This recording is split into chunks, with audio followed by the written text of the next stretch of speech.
Today at the WeRent shop, we are going to do front brake pads and rotors on my 2001 Mercedes Benz E55 AMG daily driver. The first question is, how do I know that it needs brakes? The first tell is that when I drive down the road, there is a pulsation in the brake pedal when I apply it lightly. The brakes are also very noisy. But the real way to tell if your brake components are truly worn is by doing a visual inspection. So let's pop this wheel off real quick and take a look.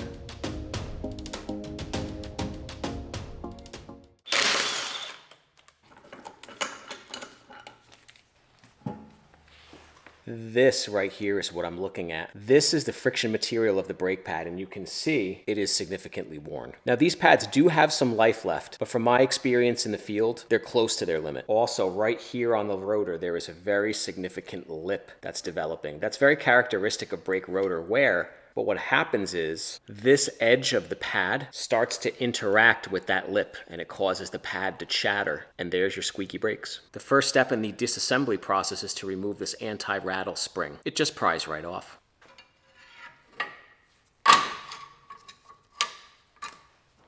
As it sits, this caliper will not come off of this rotor because of that aforementioned lip.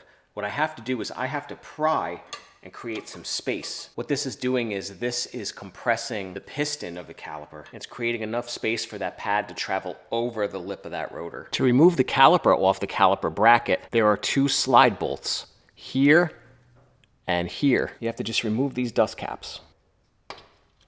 You don't need a tool, they usually come off by hand. And this is a 7mm Allen.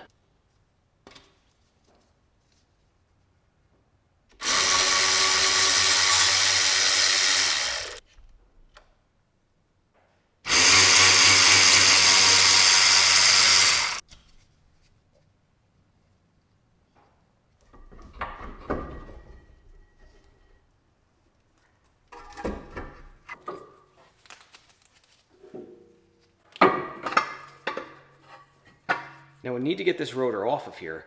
In order to do that, we can't have this caliper just sitting on top of here like this. So what I'm going to do is I am going to suspend this caliper with a bungee cord from the suspension components so there's no strain on the brake hydraulic line.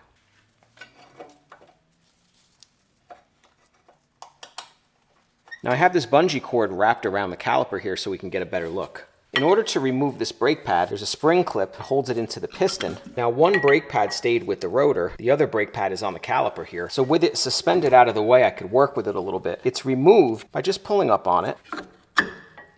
There are these spring clips that hold it into this dual piston caliper here, but just undoing it won't get it out. There's a brake pad wear sensor that is way back in here. What I'm gonna do is I'm gonna go in there and I'm gonna cut it. We are replacing them. Here's what that brake pad looks like, and here's the wear sensor that I cut. Can remove this brake pad. Back to the undercarriage. Next step is to remove the brake caliper bracket, and to do that there are two bolts, here and here, 18mm.